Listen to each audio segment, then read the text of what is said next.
Man, what to do, YouTube? It's Kendall, and I'm here with another YouTube video today, man. Today, I want to talk to you guys about the wilderness and what the wilderness really is, and how to use the wilderness. So, recently in my life, bro, I ain't gonna lie, there was so much shit that's been going on internally and externally. I had so many problems internally and external problems going on, bro, that I had to take a huge step back from everything. I'm talking about everything, bro. All social media. I'm over here. It's just me and YouTube and these four walls just thinking. And bro, I'm talking about YouTube had my mind running. Everything, bro. Silence, bro. Solitude had my mind running. I'm started realizing a lot of stuff, picking up on a lot of patterns, picking up on a lot of repeating problems. I started to see the pattern, and this is what I'm talking to you guys. This is what I'm going to talk to you guys about today. So, how does God meet you in the wilderness, bro? Well, first off, let me talk about. I love giving biblical references, right?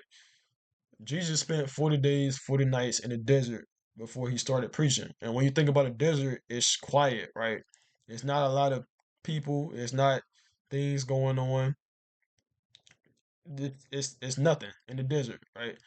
This is the wilderness. This is the wilderness. This is the wilderness I'm talking about. Sometimes you gotta step away from society to figure out what the fuck you really about. You feel me? So when you go into this wilderness and you're just facing your thoughts, it's just you and your thoughts and nobody else. Sometimes it's just you and God, bro.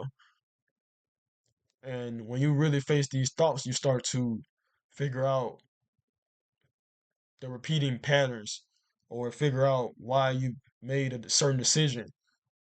And we all live and learn, bro, but sometimes you got to really think about what you're doing and the reason of why you're not at where you want, or the reason why you're not where you want to be in life right now, or why you're not the place you want to be in general. Maybe it was the people you was hanging around. Maybe it was the people that you were listening to that impelled you to make a decision that you ultimately ended up regretting, or maybe it was just the way that you were raised. Sometimes it could be childhood trauma, bro. You just gotta really figure out how how you think. And all of us have problems, bro. But where uh, what a lot of society doesn't have is mental clarity. We don't. A lot of us don't have mental clarity at all, bro. See, mental clarity is extremely important, bro. Um, and the reason why I say the most of us have lost mental clarity is because it was. I'm not saying for the older generation. I'm talking about the younger, people my age, around my age. Man, nah, I take that back. Nah, I take that back. This goes for anybody. This goes for anybody, bro. No matter what age it is. I take that back, bro. And the reason why I say we've lost mental clarity is because we have a lot of distractions. A lot of people are easily distracted, right? So, you know, in this day and age, we got social media. A lot of people love to smoke their problems away, drink their problems away, and wonder why their problems are keep on repeating themselves. So one, they can't recognize the pattern. And bro, that's the thing about the way the world works, bro. The way that God operates, bro. You are going to keep on repeating the same mistakes over and over and over again until you recognize the pattern. And only then will you not only do you have to recognize it, but you also have to integrate the lesson. Bro, all this external stuff all these external problems that keep on repeating themselves, bro, it's because of you. It's because of you. You got to take accountability. Everything, everything is because of you. Your internal state has an effect on the external outcome. I mean, some people never get to really realize, or some people never really get to identify the problem. Some people, this is why people stay stuck in life because they feel they get distracted. And this is why a lot of people stay stuck in life. It's because, you know, you everybody has problems, bro. But it's how you identify these problems and what you can do to fix these problems. So what most people do is that yes, we think of the problem, but we scroll on social media and we forget, we start scrolling the problem away, or a lot of people smoke the problem away, and a lot of people drink the problem away, or some people may find that partying will uh eat, magically make the problem go away, but the problem is gonna come back.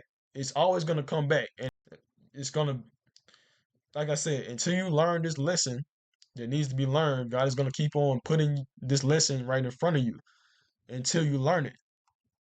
Not a lot of people really sit down and really get to know themselves because a lot of people are afraid of being alone and really facing their thoughts. No, don't nobody want to face their thoughts, bro.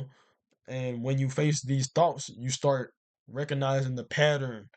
You start recognizing the way you think, and maybe that I could possibly be the problem.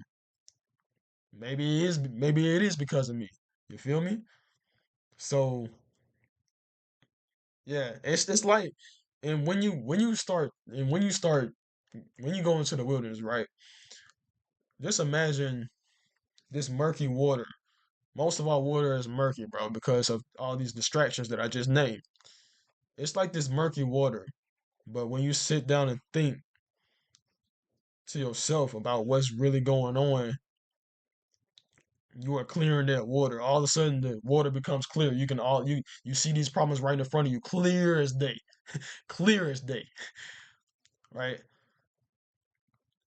And you identify these problems. It's like, bro, it's like these. If you ever played Call of Duty, you can't really, if you have a horde of zombies coming at you, bro, you can't really run and gun. It's not really effective to just run and gun, shoot everywhere. It's not really effective, bro. You got to get on top of a building or something. You got to get on some stairs.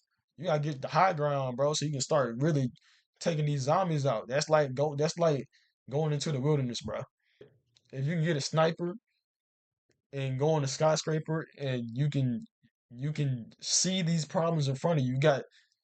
You're a little bit further away now. So now you can identify these problems. I mean, you see these problems clear as day. Oh, this is the problem. Oh, this is another problem. You feel me? It's not really effective to just you're gonna be out here shooting zombies all day if you just out here running on the low ground, shooting at every zombie and all day. But if you get the high ground and you really get far away, you can identify where these zombies are coming from. And like my example with Jesus, Moses didn't encounter God until he went uh, onto the mountain, right? And when you think of a mountain, it's also quiet. You're not gonna see nobody on the mountain for real. It's just you and your thoughts and God, bro. And you start to hear God louder. Another example, bro. Elijah. Elijah ain't hear God in no city, bro. He didn't hear. You're not gonna hear God in where there's a bunch of people in a loud city, bro. Elijah heard God in the wind, not in no damn earthquake, not in the fire. He heard God in the wind, peace and quiet. So yeah, but that's all I got for you guys today. Make sure you like, comment, and subscribe, bro.